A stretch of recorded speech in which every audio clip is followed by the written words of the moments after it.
Thank you, Ian. I think you've said almost everything, so our presentation will be shorter. Now, thank you for giving us the opportunity to speak today. Thanks to the 103 participants attending.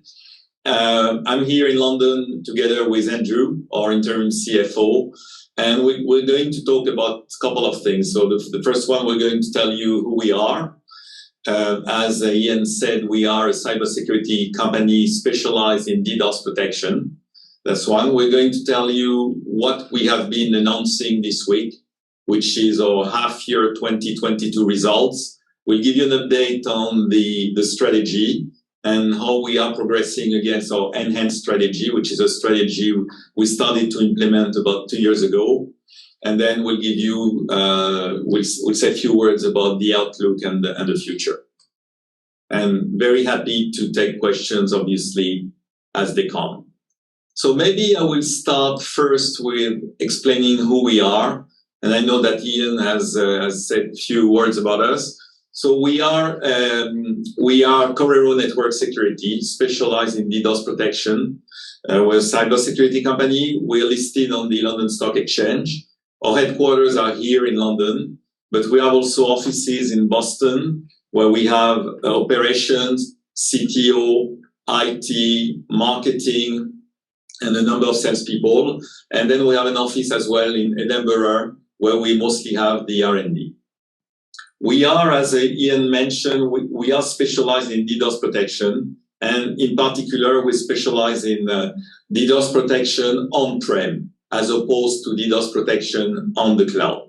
We also have an offering when we have customers that want a hybrid solution, which is cloud and on-prem, and we do that through partnership. Our customers are basically service providers, so telecom service providers, internet service providers. We're also very strong with hosting companies. We're strong with SaaS enterprise and data centers and colocation. And then we approach enterprises through some of the partnership that I'm going to talk about. We are a real international company. We're doing business in about 50 countries. Obviously, we're very strong in the US and in Europe, but now we're expanding in more countries, and we'll talk about that in a few minutes. We are investing about 15 to 20%, depending on the years, of our revenue in R&D. And we do all the development in-house. We have a couple of very important business partnership and strategic alliance. One is Juniper, and basically we're selling our DDoS solutions on top of the Juniper routers. And the other one is with GTT. GTT is a global service provider, and we're selling our DDoS solution on top of what they're selling to their enterprise customers on connectivity.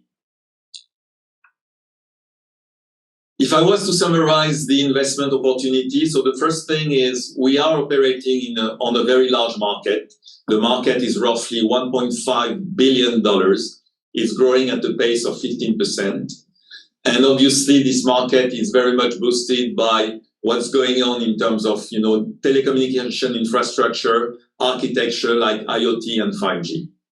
As Ian mentioned, we probably have the best ratio performance of a TCO in the industry.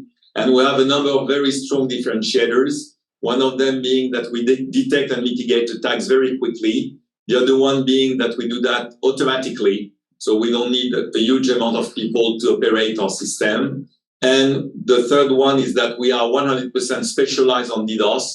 And hence we have a very sophisticated deep packet inspection technology that allows us to detect the large attacks, but also the small attacks, and that in a very quick manner. All the technology is owned by us, so we develop everything in-house. We own the patents, we have a huge know-how, and the seniority of our R&D people in the company is quite high, it's 6 to 7 years. We've been doing DDoS for the last 8 years, and we're only doing DDoS, and we have invested roughly $35 million there. For a company our size, we have an impressive list of customers in all the domains that I explained. We have the leaders in each of those domains. in the hosting domains, in the SaaS enterprise domain, in the service providers domain, in the Datadog domains, you'll see some of the logos. We are, our customers are extremely loyal. They start with us, they expand with us, they grow with us. We have about 60% of recurring annualized revenue, and our ARR is in the range of 13.6 million. What we do for our customers is two things. The first thing, we're protecting their own network. And second thing, we're allowing them to generate incremental revenue by selling DDoS protection services to their enterprise customers.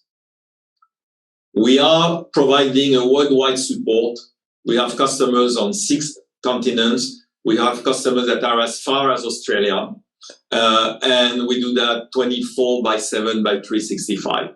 We have mitigated in the first half of the year, that gives you an order of magnitude of the number of attacks. We mitigated roughly 339,000 attacks in the first half of the year. So that's an increase of roughly 20% versus last year. Just for you to keep that in mind, worldwide, there's roughly 30,000 attacks per day. So that's a lot. That's growing, and that's double roughly over the last 2 years. We can deploy our technology very quickly because this is software, and we can scale very rapidly. So from the time we get a PO to the time we deliver the solution, it's a matter of weeks. We're not talking about months, or we're not talking about quarters. We can scale pretty quickly in terms of, market growth, market coverage, market penetration through our direct sales force, but through as well the partnership that we have with GTT, with Juniper, and also a number of channels in each of the countries where we are. In terms of financials, and we'll give you more details, we have very solid gross margins. We are growing. We doubled the size of the company over the last 2 years, and we are, as Ian was explaining, we are profitable. And last but not least, we have an impressive team in terms of, management, but also operational people, a good mix of people who've been around for 5 to 10 years and people that recently joined. So that's about the company. I'm going to share with you what we shared with the market on Tuesday this week. So basically what we shared with the market was our half-year results, which are aligned with the trading update we did a few months ago. So basically, we are continuing to grow in terms of top line, in terms of all the financial KPIs, and we broke some new financial records. We've been investing in the business and in the products. That was planned. So we significantly invested in the first half of this year in sales and marketing. We grew the sales and marketing team by roughly a third, 32% precisely. And we did that in putting more people in the regions to balance a little bit what we're doing in the US and what we're doing in the rest of the world, to put more people around marketing initiatives, to put more people around strategic alliances and channels. In terms of products, still investing a lot. And we have a very solid platform that we built over the last 8 years, and we're adding more features. We're adding more capacity, ability to tackle larger attacks. So this is where we're putting our money. And I'm very proud to report that we've been able, despite the very tough recruitment environment, we've been able to hire top talent in the company, and we'll give you more granularity on that. So if you're looking at the financial highlights, as I said, a number of records that we broke. So first, our bookings, or what we call order intake, has grown by 22%. To reach roughly 10.9 million. We were at 8.9 million same period last year. We grew the top line, the revenue, by 6% to be in the range of 8.8 million. As I already mentioned, our ARR is around 13.6 million. Very healthy gross margins, roughly 88% first half, but generally speaking, we're between 80 to 85, depends on the product mix. A record EBITDA of 0.9 for the first half of the year. Adjusted EBITDA 0.3 million. net cash of about 5.8 million versus 5.1 end of June 2021. So if you're looking at the graphs here, you see that it's all moving in the right direction. Number of things that I would like to highlight regarding the market and the business. So first, we're operating in a very dynamic market. More attacks, as I mentioned, more DDoS attacks, more complex attacks, attacks that are becoming more and more repetitive, and we're doing particularly well on that market. The market is growing 15% per year. We're growing more than that, and we're growing more than our competitors. We've been adding 18 new countries over the last 2 years, a bit more than that, and we are now active in 50 countries. We're still doing a great proportion of our revenue in the US, roughly 2/3 of the business, but we are expanding in other regions. So the investment that I was talking about in sales and marketing, as I said, by increasing 32% the number of headcounts, is geared around few key hires. First one, we hired a new chief revenue officer, a very solid person coming from the cyber domain, and that has worked for technology companies for many, many years. We hired as well a vice president of sales for EMEA and APAC, and we're putting more resources in each of those geographies. We have recently added some new business segments. I was talking about the telecom service providers. We've been very successful in the first half of the year around a subsegment of that, which is the fiber broadband operators. And I think that's interesting. We got some very nice references in Europe and in the US. And we've been putting lots of focus around demand generation. I think we have a pretty healthy P&L. We have, as I said, solid gross margins. We're spending smartly. We don't have any problem of cash collection. So it's all about growing the top line. It's all about growing the market coverage. So that's why we've put lots of resources in bringing new tools, in launching new initiatives that will help us to generate more leads, more opportunities, and more business. As I was saying, our strategic alliances with GTT and Juniper are key. So we also hired a VP of strategic alliances and channels to boost the business in that category. And we're making new campaigns. We're launching new initiatives, both with GTT and with Juniper. Market trends, clearly, number of attacks do increase significantly. We are mitigating more attacks. The other thing which is quite important is the acceleration of high capacity networks. So with the, I would say, the boost of the 5G networks, so higher capacities, lower latencies, more density, and obviously this is an opportunity for us because we will be selling, the 100 gigabit per second gear that we're selling to our customers. In terms of competition, while there is quite a lot of competition on the cloud offering, which is not where we are, there is limited competition and no new entrants on the on-prem offering, which is what we do. In terms of solution offering, as I was saying, 16% invested in R&D. It's basically developing new features to address new attacks. We were talking recently about carpet bombing attacks. So that's something that we handle particularly well, but also in providing better tools, better reporting tools, better management tools to our customers with a service portal. One thing that I already mentioned, which is important, is that we are mitigating most of our attacks automatically. And I think that that's key. That's a strong differentiator. Company background, I explained who we were, what the unique investment opportunity was.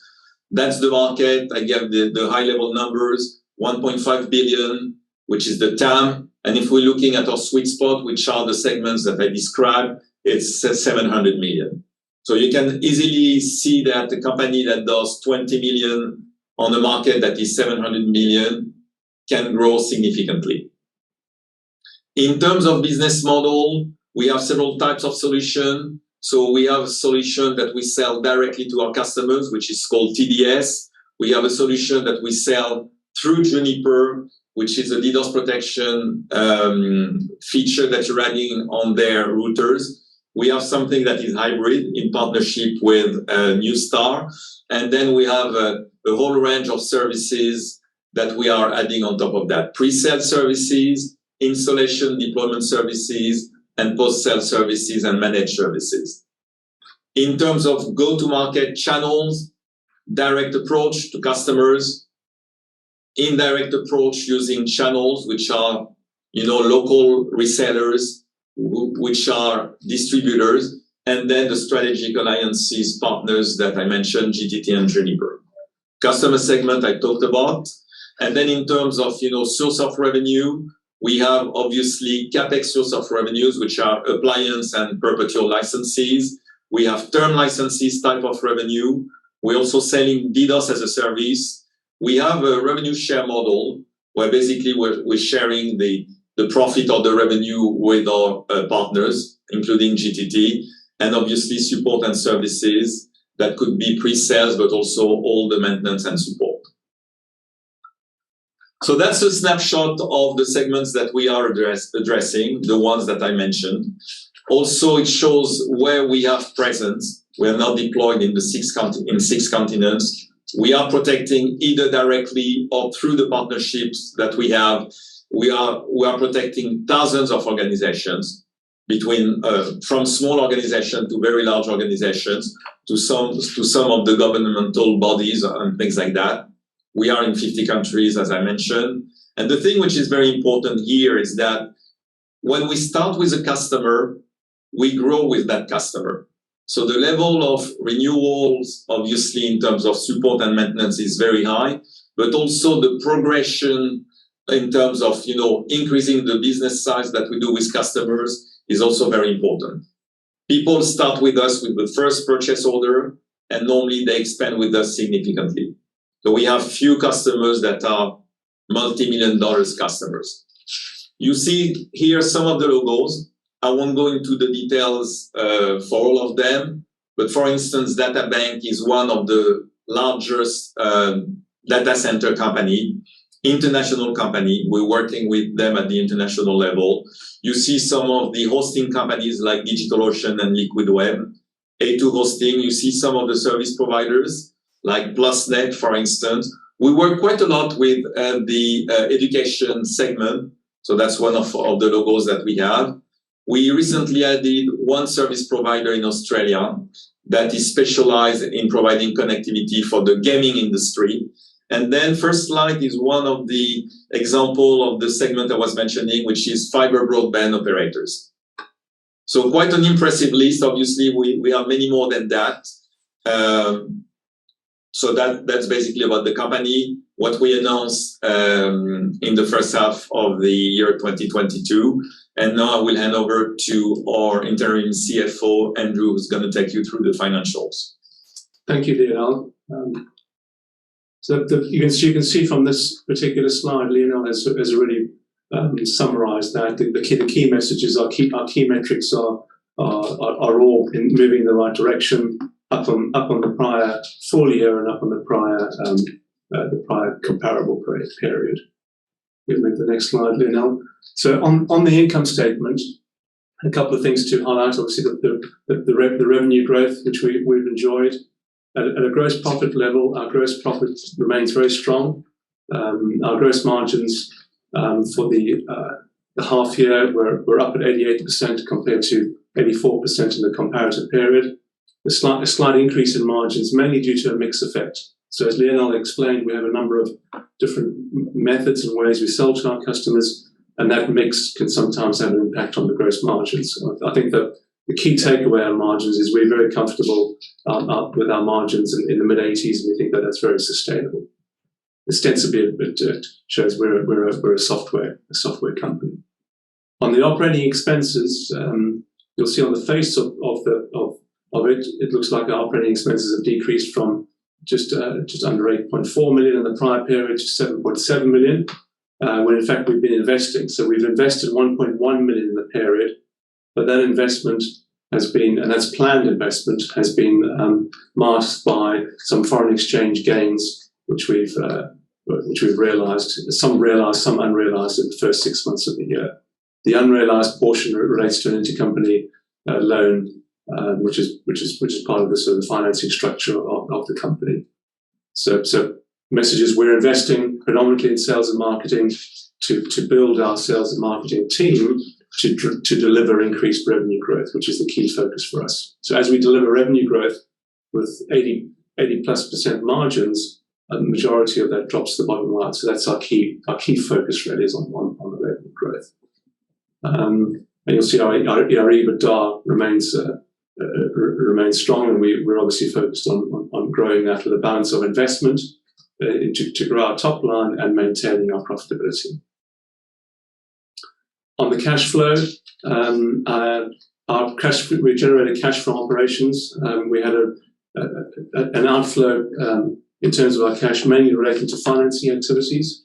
We drew down some financing facilities in the first half of 2021, and now we continue to repay that on a quarterly basis, about 900,000 a quarter, and then we expect that to be fully repaid by early 2024. So a little over around 18 months from now, we'll have repaid all our borrowing facility. So it's a modest facility that we took on board. And as Lionel mentioned, our cash position remains strong at 5.8, net cash of 5.8 at the end of June. In terms of the balance sheet, there's a couple of things to note. As I mentioned, the long-term borrowings, we have 1.7 million of borrowings. That's the short-term portion and the long-term. Our deferred income represents income that where we've invoiced our customer, but we haven't recognized that. And that's in accordance with revenue recognition, international accounting standard recognition, where we recognize the revenue for certain revenue streams as we deliver the service or as we deliver the licenses that we sell. Again, the key message on the balance sheet is we have net cash of 5.8 million, so a balance sheet that supports our business for the future. Thanks, Lionel. Thank you, Andrew. So now we'll spend a few minutes on the product offering, solution offering, more than product offering. And then I will talk about the strategy. And to wrap up, I will talk about the outlook and how we see the future. Without going too much into the details, but we offer 3 types of services. One, which is an appliance and software. And when I say appliance, I mean, the global offering is much more software than hardware, obviously. I mean, the hardware is just a server that allows the software to function. So that's one. This is what we sell to the customers that we approach directly. When we sell through Juniper, we basically adding a DDoS protection stack at the edge on the Juniper routers. And then when we have customers that want cloud plus on-prem, we have a partnership with Newstar. In terms of on-prem product portfolio, we have the broadest portfolio in the industry. So there's no other on-prem vendors that has more solutions or type of solutions than we have. And the reason why we decided to do that is to give flexibility to our customers, depending on how much they want to protect on their network, on their website, or on their server. So we can go from a fully protected, where we put our protection device in front of the router, and where we inspect all the traffic that is coming in. We could be more selective, so decide to inspect, detect, and mitigate only a portion of the network and of the traffic. We have a solution where we put, this is the Juniper solution, where we put our detector on top of the routers. And then we have a product that we decided to launch beginning of last year. That is what one of our competitors does, but they only do that and we do more than that, which is detect and redirect. So basically you're detecting the bad traffic and you're sending that to a scrubbing center. And then on top of that, as I said, we have a huge range of services that we can provide for each of those solutions that we could propose to our customers. So the benefit of that is then we can go to a customer and propose to him what he needs. Some other vendors only propose what they have. And because we have the full range, we could have a variety and a mix of different solutions to fit the best what the customer needs. In terms of key differentiators, same thing, won't go too much into the details, but I will mention 3 things regarding the technology. First one, as I already mentioned, is the speed of detection and mitigation. We're talking about few seconds. Some of our competitors or most of our competitors detect much more than that. And you'll see later on that because it takes now a very little time for the attackers to attack your network, if you don't detect and mitigate rapidly, your network will be down before you have had time to do anything. So speed is extremely important. Second thing is the level of simplicity that goes with the level of automaticity that we are doing when we detect and mitigate attacks. Remember, 98% is done automatically. And the third one is around the level of precision, because we are the specialists, because we own the technology, because we have a very sophisticated deep packet inspection technology. We can detect the large attacks, but also the small attacks. So that's about the technology. The other thing that our customers tell us about our differentiators is that we are very, very easy to deal with, both in terms of, pre-sales, sales, and also post-sales. And because it's automatic, because we're flexible, that's one of the characteristics that our customers are bringing to us when they talk about us. So that's very interesting. Those are the trends that we're seeing on the market, and that relates very much to what I was explaining, which is why we have a great solution to answer those trends. Well, the first thing is that the attacks are becoming more and more complex. And hence, if you don't have a very sophisticated solution that inspects all the packets, both the header and the payload, if you don't have that, you will not be able to tackle all the attacks. We have that. The other thing is that 86% of the attacks are being launched and last less than 10 minutes. So if you have a system that takes more than 10 minutes to detect and mitigate attacks, you will miss 86% of the attacks. The other point is that despite the fact that everybody speaks about the huge attacks, there's been attacks last year with AWS that were like several terabits per second. So, but most of the attacks are very small attacks. 98% of the attacks are below 10 gigabits per second. And this is why you need a very precise, accurate technology that allows you to detect that. And the last one is due to the fact that we do everything automatically. The problem is that once you're being attacked, there's a good chance that you're going to be attacked another time and another time and another time. So if for every attack, you need to have lots of people that have to manually operate, it's a nightmare. It's going to cost our customers a fortune. All of that is done automatically. So last point is around our strategy. And we've been extremely consistent over the last 2 years on what we call our enhanced customer-centric strategy. And it's all about growing the top line, as Andrew explained. So basically, as I mentioned, we've been around and doing DDoS for the last 8 years. For the last 6-7 years, we spent our time in building a very solid platform, very solid product. We don't have any complaints on the quality of our product, so that's positive. So we built a strong platform.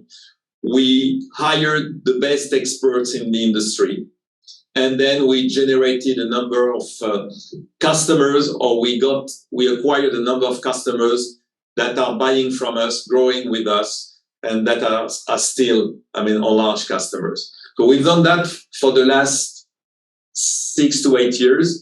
What we've been launching about 2 years ago is what I call this enhanced customer-centric strategy, whereby we have decided to grow the top line and put resources around the top line. Because as we said, everything in the P&L is solid and flows directly to the bottom line. So basically, the investment in sales and marketing that I mentioned, investment in the products, attracting more new business partners, either strategic alliances or channels, and obviously continue to attract the best people in the industry. Those are the pillars of our expansion strategy. becoming more international. You saw the figures, leveraging more on Juniper and GTT and some other strategic partners. Just to give you an example, we have 25 people in sales and marketing. Juniper, our strategic partner, has thousands of salespeople on the ground. So you can imagine the leverage that we can have on the market. The other thing is getting more larger deals, going after more large operators or large accounts, augmenting our service portfolio because that creates stickiness for our customers. Lots of initiatives, especially beginning of this year around demand generation.